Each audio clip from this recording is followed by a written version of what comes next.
इसके बाद नेक्स्ट हम पढ़ेंगे medicinal use of micro organisms. जो सूक्ष्म जीव होते हैं उनके औषधीय उपयोग क्या रहते हैं।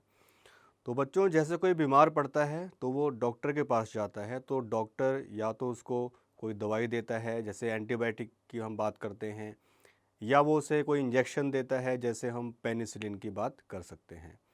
तो यहाँ पर जो मैंने वर्ड यूज़ किया है एंटीबायोटिक, तो ये क्या है? इनको हम प्रतिजैविक कहते हैं। तो antibiotics are the medicine that stop the growth of bacteria that cause disease. तो ऐसे बैक्टीरिया जो रोग उत्पन्न कर सकते हैं, तो इनकी जो वृद्धि है, जो इसको रोकेगा, उसे हम क्या कहेंगे? उसको हम प्रतिजैविक बोलेंगे, उसको हम एंटीबायोटिक कहेंगे। उदाहरण के तौर पे जैसे टेट्रासाइक्लिन हो गया, स्ट्रेप्टोमाइसिन हो गया, एजिथ्रोमाइसिन हो गया, तो ये एग्जाम्पल्स होते हैं एंटीबायोटिक के, तो जिनको मुख्यतः किसी कवक या जीवाणु से प्राप्त किया जाता है। बात करते हैं इसकी हिस्ट्री की, इसका इतिहास कैसा रहा। सन 1929 के अंदर अलेक्जेंडर फ्लेमिंग एक कोई प्रयोग कर रहे थे, तो वो बैक्टीरियल कल्चर को स्टडी कर रहे थे। तो उन्होंने देखा उसमें कि एक कोई जो स्पोर होता है, एक बीजाणु था किसी ग्रीन मोल्ड का, जिसे हम हरा फफूंद कहते हैं, तो वो उस बैक्टीरियल जो कल्चर की प्लेट थी वो उसके अंदर गिर गया। और फिर उन्होंने ऑब्ज़र्व किया कि ये जो ग्रीन मोल्ड है, ये जो जीवाणु हैं जो कि रोग उत्पन्न कर सकते हैं, तो उनकी वृद्धि को ये रोक रहा है।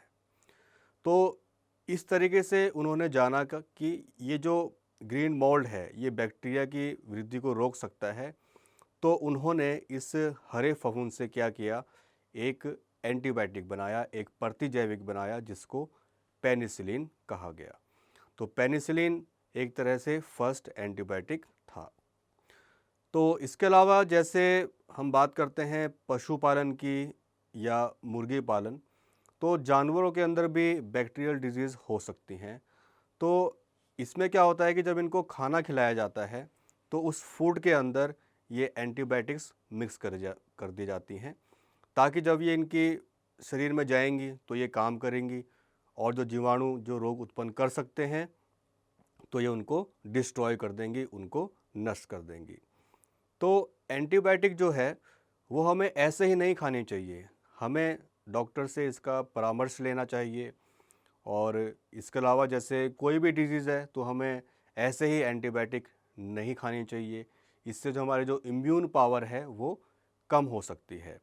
और कोई भी एंटीबायोटिक अगर हमारी चलती है तो हमें उसका पूरा दवाई का जो पूरा कोर्स होता है वो कंप्लीट करना चाहिए।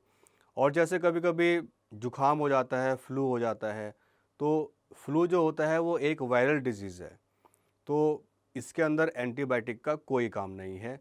तो इस केस में हमें एंटीबायोटिक यूज़ नहीं करना चाहिए, क्योंकि एंटीबायोटिक जो होती हैं वो बैक्टीरियल डिजीज़ के लिए यूज़ की जाती हैं, ना कि वायरल डिजीज़ के लिए। इसके बाद हम आगे पढ़ेंगे कि और किस प्रकार से जो माइक्रो ऑर्गेनिजम्स होते हैं वो हमारे लिए यूज़फुल रहते हैं।